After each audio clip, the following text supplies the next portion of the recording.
Dustin Pedroia had an opposite field game-winning single in the 11th to score Devin Marrero as he beat the throw home to seal the 6-5 win after Boston was down 4-0 early in the first to the Philadelphia Phillies. Welcome on in, everybody. This is Lauren Campbell here with you tonight reporting for CLNS, a leading online provider for audio-visual coverage of your Boston Red Sox. Wow, what a game this turned out to be. They were down 4-0 early in the first, looked like it was going to be a bad loss, but boy did they turn this game around. Let's see how we got to that exciting 11th inning, because it did not start pretty for Pretty Ricky. The Phillies scored 4 runs off Porcello to open this game up and take that 4-0 lead. But Boston did get on the board in the following inning when Andrew Benintendi homered to center, and they would continue to chip away at Philadelphia's lead when Dustin Pedroia drove in Mookie Betts, and Benintendi yet again drove in another run when he singled to center.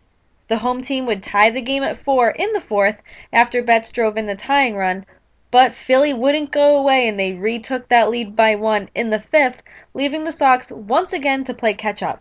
They did just that when unlikely hero Hanley Ramirez hit a solo shot to left to knot the game at 5.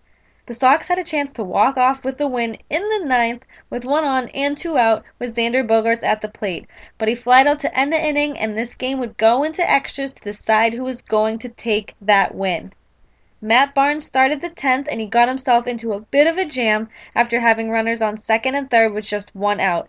He did come up big though as he got 2 huge strikeouts to end the inning and ended the threat of the Phillies once again taking that lead. Boston had a chance to end it in the 10th after Moreland and Benintendi hit back-to-back singles, but Ramirez grounded out and Jackie Bradley Jr. flied out to left and our old friend Daniel Nava, remember him? Flashed the leather and his arm when he doubled up Benintendi at second to end the inning. Poor base running by Benintendi, but we'll let it slide just this one time because of how this game ended. Now on to that 11th inning when Boston found themselves yet again able to walk off with a win with 2 on and 1 out. Pedroia was at the plate, down 0-2 in the count when he sliced an opposite field single to shallow right to score Marrero to seal that walk-off win and their 4th consecutive victory. Your game MVP has got to go to Dustin Pedroia. He ended the game, he won the game, and it was just a fun ending for the team. They chased him off the field, he was all smiles after the game, and this is exactly the kind of player we need him to be. He's that veteran leader, he's that voice in the dugout, and what a way to end this game for him. I do have 2 honorable mentions to hand out tonight as well. Andrew Benintendi, I have to give my first one to. Even though his mishap at second when he got doubled up in the 10th, it's alright because he drove in some runs, he's starting to get hot at the plate, and we have to remember this kid is just 22 years old. He's going to make mistakes in the base path, just like Mookie Betts did, and just like Mookie Betts learned, Benintendi is going to learn too. My second honorable mention is going to go to Matt Barnes. I know Red Sox Nation and Red Sox fans, especially me, get nervous when he goes out there and pitches on the mound. It's not a good feeling to have, but he came up really big tonight and had 5 strikeouts through the 10th and 11th innings, so I need to give him an honorable mention too. Tonight's fun fact has to do with the Red Sox and the Phillies, and of course a walk-off win.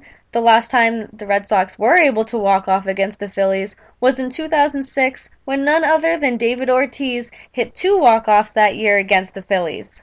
The Red Sox continue their series on Tuesday night with Philadelphia as Boston sends David Price to the mound as he looks to rebound from his last start. He will oppose Ben Lively, and make sure you check back here for your pregame notes from Ethan Winter and a full game recap from Jake Archer. First pitch is set for 7:10. This has been Lauren Campbell for CLNS.